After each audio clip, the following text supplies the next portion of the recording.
की कहानी, लाल और सफेद बूटों वाली राजकुमारी। बहुत समय पहले की बात है, एक देश में एक बड़ा राजा रहता था। उसकी रानी सांत्वना की बेहद यदि दूसरों की मदद करने की थी। वही राजा बड़ा संकीर्ण मन वाले थे। एक बेटी थी जिसका नाम लालिमा था।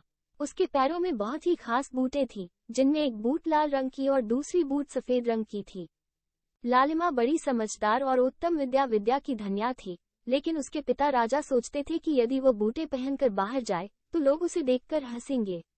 उन्होंने लालिमा से कभी उसे बूटे पहनकर बाहर जाने की अनुमति नहीं दी।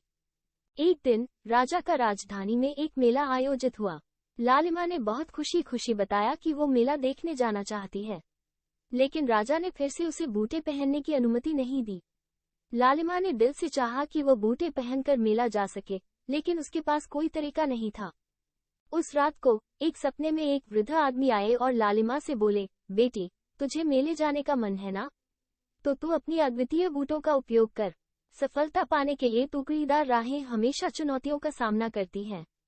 जब लालिमा उठी तो उसने महसूस किया कि वो सपना वास्तविकता में हुआ था। वो बिना किसी देरी के अपनी बूटों को पहनकर मेले की दिशा में बढ़ने लगी। मेले में पहुंचकर लालिमा ने देखा कि लोग उसकी बूटों के प्रति बहुत ही आकर्षित हो रहे थे। वे उसके पीछे पीछे आकर्षित होकर चलने लगे। उसने विचार किया कि वो लोग कैसे उसकी बूटों के प्रति आकर्षित हो रहे हैं। लालिमा ने एक ऊंचे स्थान पर खड़े होकर उनको बुलाया और एक बड़ी सी कहानी सुनाई। उसने कहा कि बूटों के रंग का कोई महत्व नहीं होता, बल्कि आत्मविश्वास और सही दिशा में कदम बढ़ाने की क्षमता महत्वपूर्ण होती है। लाल और सफेद रंग की बूटों का संयोग होने पर भी उन्होंने इसका सही इस्तेमाल करके सफलता पाई थी।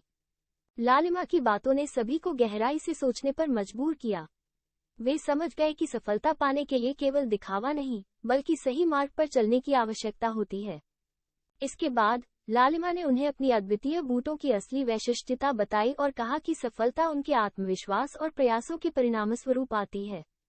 मोरल: कहानी से हमें ये सीख मिलती है कि बाहरी दिखावा महत्वपूर्ण नहीं होता, बल्कि आत्मविश्वास, मेहनत और सही दिशा में कदम बढ़ाने की क्षमता ही सफलता की कुंजी होती है। व्यक्तिगत विशेषताओं का सही इस्तेमाल करके हम समृद्धि प्राप्त कर सकते हैं, चाहे वे आपकी दिखावे की बूटें हों या आपकी आत्मविश्वास और कौशल।